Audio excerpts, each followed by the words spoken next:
Season 2 of Dragonflight is upon us, and May 17 marks the date of the first official weekly reset within the European servers and community. With the second season of Dragonflight comes 8 brand new dungeons, new tier sets, completely new items, both from Raid, PvP, as well as from Mythic Plus. And this is a great opportunity for everybody to go play their content of choice and make sure that they get the proper rewards at the end of each week. With the second season, we do not have a seasonal affix. Blizzard has put much more emphasis on the actual dungeons rather than the affixes themselves, making the experience of playing Mythic Plus more streamlined and more based on your knowledge of the dungeons rather than having to deal with annoying affixes or affix combos. As a consequence of this, every single week almost is going to feel like a push week. And as long as you focus on learning the dungeons properly, learning the boss and the trash mechanics, you should be well off. In this video today, I want to show you what 4 of the tanks that I managed to play a little bit during the first week of Season 2 have gotten as a reward in their weekly vault. During the first week, I did not have that much time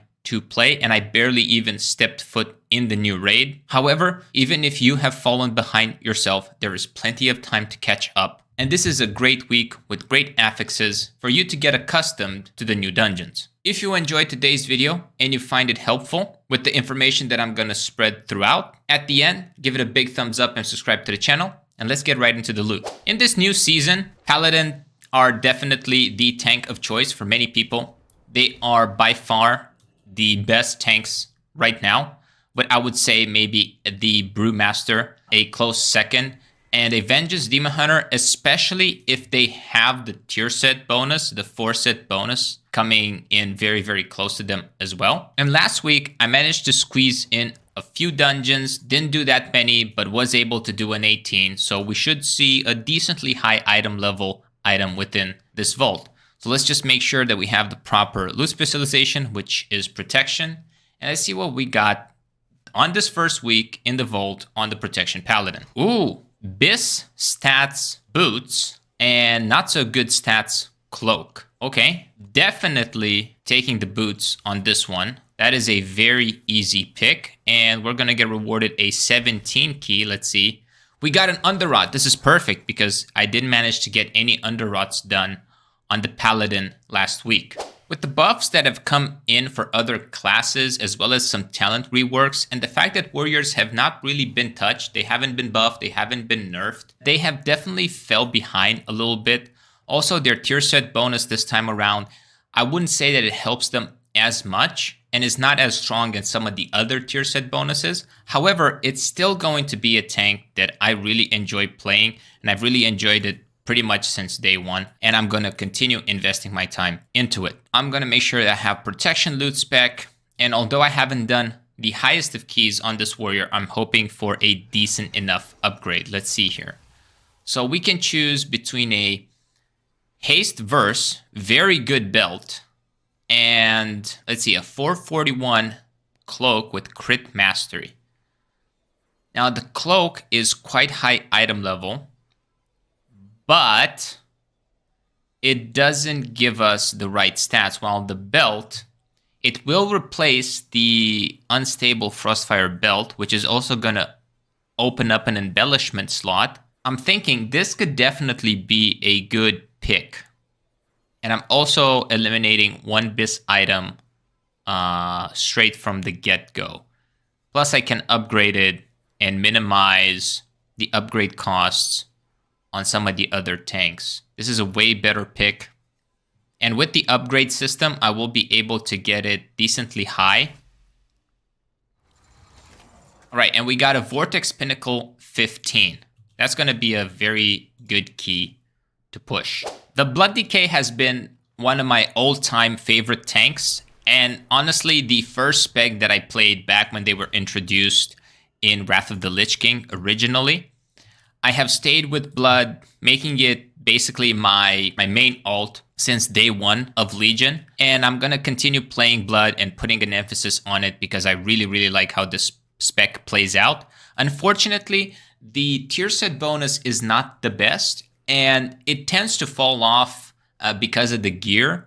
However, it's a very fun tank. It's very good, especially if you want a solo content and you don't really want to rely on other people on doing a lot of things. If the fact that you don't have that much utility doesn't affect you or your group, it's definitely a very good pick. So I'm going to make sure that I am blood, loot specialization, and let's see what we got. Didn't really have time to push keys on this one. Just did the key that I received and I moved on. Let's see. A Bistat two-handed weapon, which is good. It's a very good upgrade. And I'm seeing that I'm getting very good stat distribution on these items. I can also upgrade it. It's going to cost me a little bit. I will have to run some keys, but that should not be that much of a problem. And it's also going to reduce the cost of the upgrades for all of the other characters that I have. Yeah, a very good, very, very good item. Haste versatility is definitely something I want to see. I know a lot of Blood DKs are going Mastery. I actually changed all of my gems back to Haste versatility because I used to have Mastery Haste. And as you can see by the epic gem in my neck, I didn't quite like the fact that I had so much Mastery. Even after changing all my gems and my enchants on the rings, I am at pretty much 47% Mastery. I dropped down probably like 3%, but my Haste and versatility are super low. And also this time around, the 4-set bonus no longer gives me that haste, which you're definitely going to feel. So you might need to stack more haste than usual because you only get a small percentage from the talents and not that much from your tier set this time around. Back in Legion, when I decided to go all in on all 6 tanks, I decided to main Vengeance. It wasn't the best back then. It was definitely one of the weaker tanks. However, I was pretty stubborn trying to make it work, both in raids as well as in Mythic Plus. I do want to play this tank this season, so I'm not gonna put a super high emphasis on it, but I'll definitely play it. And once I get my 4-set, this might take a little bit of time, right? Like as the catalyst comes in, because I'm not really thinking that I'm gonna raid on this character. I'm definitely gonna do more Mythic Plus.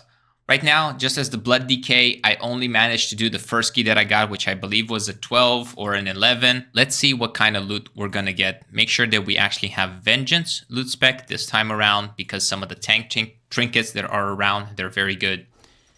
And we actually got a trinket which says, encase your body in crystal, absorbing 13,000 damage for each attack against you, absorbs up to almost 500,000 total damage. It's a shield that lasts 30 seconds with a 2-minute cooldown. I think this is a decent trinket. I don't know if it's necessarily the best. And it's also because it's damage from attacks.